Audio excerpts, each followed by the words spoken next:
नमस्कार दोस्तों, edu perception channel पे आपका हार्दिक स्वागत है। मेरा नाम रूबी है और आज हम ज्योग्राफी की जो सीरीज़ है उसमें सेकंड वीडियो हमारा सोलर सिस्टम है और फर्स्ट वीडियो जो था वो ब्रह्मांड की उत्पत्ति पे था। तो आज सोलर सिस्टम शुरू करने से पहले हम ब्रह्मांड की उत्पत्ति को थोड़ा सा रिवाइज़ करेंगे।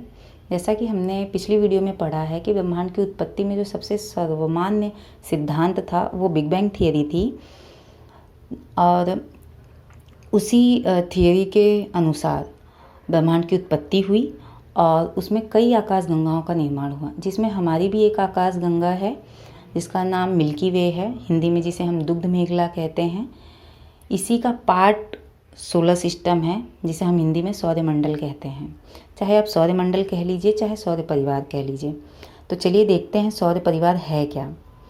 अगर हम सौर परिवार की बात करें तो सौर परिवार का जो मुखिया है वो सूर्य है, जैसा कि नाम से ही पता चल रहा है। जैसे हम घर में, हमारे घर में जो सबसे बड़े होते हैं, जो घर का संचालन करते हैं, उनके नाम से हमारा घर जाना जाता है। उसी तरह मतलब हमारा जो ये ब्रह्मांड का परिवार है सूर्य के नाम से जाना जाता है, तो जिससे पता चलता है कि हमारे मंडल का भी मुखिया सूर्य ही है। तो चलिए शुरू करते हैं सौरमंडल। तो सौरमंडल में सूर्य प्रमुख है, नाम से ही पता चल रहा है। तो सूर्य के जो गुरुत्वाकर्षण बल है इसके द्वारा एक कक्षा में जितने भी ग्रह, उपग्रह और अन्य आकाशीय पिंड हैं, जैसे उल्काएं हो गए, धूमकेतुज हो गए, ये सब चक्कर लगा रहे हैं और इन्हीं के समूह को हम सौरमंडल कहते हैं या सोलर सिस्टम कहते हैं। अगर हम इसे दूसरे शब्द में कहें या एक लाइन में डिस्क्राइब करना चाहें तो हम कह सकते हैं कि सूर्य और उसके चारों ओर चक्कर लगाने वाले जितने भी आकाशीय पिंड हैं, इन्हीं के सम्मिलित रूप को हम सौर परिवार या सौरमंडल कहते हैं। जैसा कि मैंने बताया कि सौरमंडल का जो मुखिया है वो सूर्य है, तो इसी प्रकार जो सूर्य है वो सौरमंडल के लगभग सभी ऊष्मा और ऊर्जा की आपूर्ति करता है। ठीक वैसे ही आप अपने परिवार से ही जोड़ के इसे देखें कि जैसे हमारे परिवार में जो मुखिया हैं उन्हीं वही सारी जिम्मेदारी लेते हैं। हाँ, घर में क्या कम हो रहा है, क्या लाना है, ये सब वही देखते हैं। उसी तरह सौरमंडल में भी जितनी भी ऊर्जा है, मेन ऊर्जा ही तो होती है। तो जो भी ऊर्जा की आपूर्ति है या ऊष्मा की आपूर्ति है वो सूर्य से ही होती है। ठीक है, अब हम बात करते हैं कि जो ये चक्कर लगा रहे हैं ग्रह, उपग्रह, इन्हें क्या मतलब एक तरह से जो चक्कर लगाया जाता है उसका भी एक मतलब समय है। तो जो ग्रह हैं वो सूर्य का जो एक चक्कर लगाते हैं उसमें जो एक चक्कर लगाने में जो लगा समय है उसको परिक्रमण काल कहा जाता है। इंग्लिश में इसे ऑर्बिटल पीरियड कहा जाता है। ये उसी से बना है, जैसे कि जो कक्षा होती है सूर्य के चारों तरफ, एक कक्षा में ही ग्रह और उपग्रह मतलब चक्कर लगा रहे हैं, तो उस कक्षा को ऑर्बिट कहते हैं इंग्लिश में। उसी से निकल के आया है कि एक चक्कर, जब हम पूरा एक चक्कर वो लगा ले रहा है ग्रह, तो उस ग्रह के उस एक चक्कर को ऑर्बिटल पीरियड कहा जाता है। ऑर्बिट से ही ऑर्बिटल आया है। ठीक है, तो ये जो जितने भी आकाशीय पिंड हैं जो सूर्य की तरफ चारों मतलब चक्कर लगा रहे हैं वो एक लॉन्ग सर्कल में लगा रहे हैं, मतलब दीर्घ वृत्ताकार कक्षा में चक्कर लगा रहे हैं। तो ये कभी कभी क्वेश्चन आता है कि पहले आता था, अब ये बहुत मतलब बेसिक क्वेश्चन नहीं पूछा जाता है, फिर भी कभी कभी कोई एग्ज़ाम ऐसा होता है जिसमें आ जाता है। तो ये पता होना चाहिए कि जो मतलब चक्कर लगाते हैं सारे ग्रह उपग्रह वो किस कक्षा में लगाते हैं। तो दीर्घ वृत्ताकार कक्षा में चक्कर सूर्य के चारों तरफ लगाते हैं। अब हम सौरमंडल में आगे बात करें तो हमारे सौरमंडल में 8 ग्रह हैं और लगभग 182 उपग्रह हैं और असंख्य अन्य आकाशीय पिंड हैं, जैसे उल्काएं हो गए, धूमकेतु हो गए, क्षुद्र ग्रह हो गए, ये सब असंख्य हैं।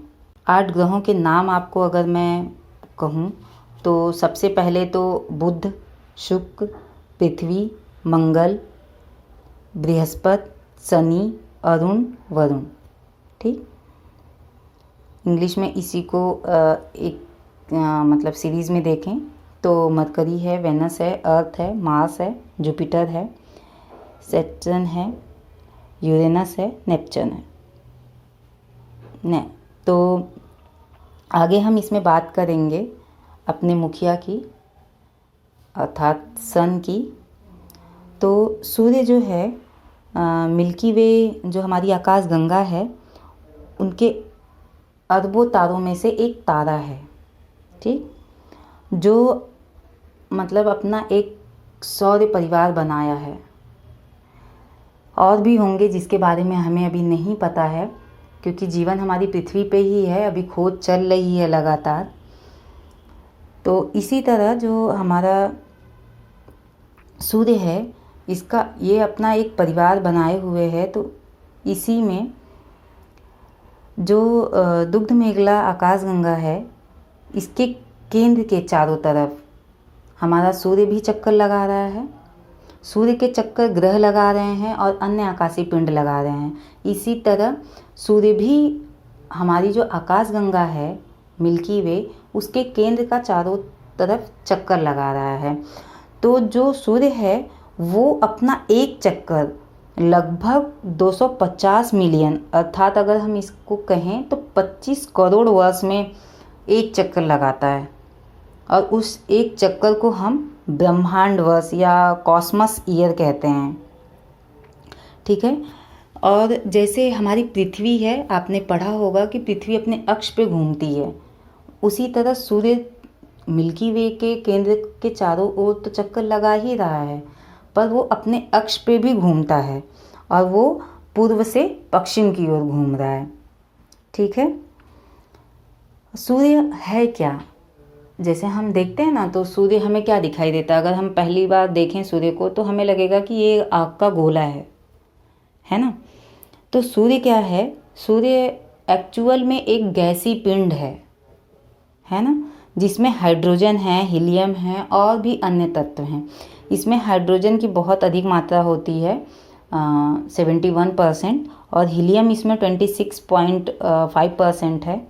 और जो अन्य तत्व हैं और एलिमेंट्स जो हैं उसमें वो 2.5% हैं। और सूर्य का भी एक केंद्रीय भाग होता है जिसे हम कोर कहते हैं, जहाँ पे जो नाभिकीय संलयन की प्रक्रिया होती है, जिसे इंग्लिश में हम न्यूक्लियर फ्यूज़न प्रोसेस कहते हैं। तो जो ये प्रक्रिया है यही सूर्य को ऊर्जा प्राप्त कराती है। जो नाभिकीय संलयन की अभिक्रिया है इसका मतलब है कि जो हाइड्रोजन के परमाणु होते हैं वो आपस में संलयित होकर या मिलकर हीलियम का निर्माण करते हैं। और इसी प्रक्रिया से जो मतलब जो तारे हैं उसमें ऊर्जा, ऊष्मा और प्रकाश आता है। तो एक तरह से हम शॉर्ट में बोलना चाहें तो जो सूर्य की ऊर्जा या चमकने का रीजन है वो है नाभिकीय संलयन की प्रक्रिया। ठीक, और आगे चलते हैं इसमें कि जो सूर्य का दीप्तिमान सतह होता है जो हमें चमकता हुआ मतलब दिखाई देता है, उसको हम प्रकाश मंडल मतलब जो हमें दिखता है सामने से सूर्य का, वो उसे हम प्रकाश मंडल कहते हैं, फोटोस्फीयर। यही प्रकाश मंडल जो है सूर्य के जो वायुमंडल का आधार है। कि हमारी पृथ्वी का भी एक वायुमंडल है, इसी तरह सूर्य का भी एक वायुमंडल है, उसी का आधार जो है वो प्रकाश मंडल है। प्रकाश मंडल के जो किनारे होते हैं वो प्रकाशमान नहीं होते हैं, क्योंकि जो सूर्य का वायुमंडल है वो उसके प्रकाश को अवशोषित कर लेता है। उसी को हम वर्णमंडल कहते हैं, क्रोमोस्फेयर। ये लाल रंग का होता है। ठीक, इसीलिए वो लाल रंग का दिखाई देता है सूर्य हमें। और सूर्य में बहुत सी चीज़ें हैं, जैसा कि आप स्क्रीन पे देख रहे होंगे। उसमें एक मतलब स्पॉट है, सौर कलंक जिसे हम हिंदी में कहते हैं। ये प्रकाश मंडल में ही होते हैं। और इसे जो इसकी जो खोज की थी इस सौर स्पॉट की, तो वो गैलीलियो ने की थी। मतलब जैसे सूर्य का जो तापमान है वो लगभग जो सतह का तापमान होता है सूर्य का वो 6000 सेल्सियस का होता है, डिग्री सेल्सियस होता है। पर जो सौर कलंक होते हैं वो उसका जो तापमान होता है वो इसका आधा होता है, लगभग 1500 डिग्री सेल्सियस तापमान सौर कलंक का होता है। ठीक है। सूर्य ग्रहण के समय जो हमें सूर्य दिखाई देता है उसके दिखाई देने वाला जो भाग होता है, क्योंकि पूरा सूरज तो हमें ग्रहण में दिखाई नहीं देता है, तो जो भाग हमें सूर्य ग्रहण में दिखाई देता है उसे हम सूर्य किरीट कहते हैं।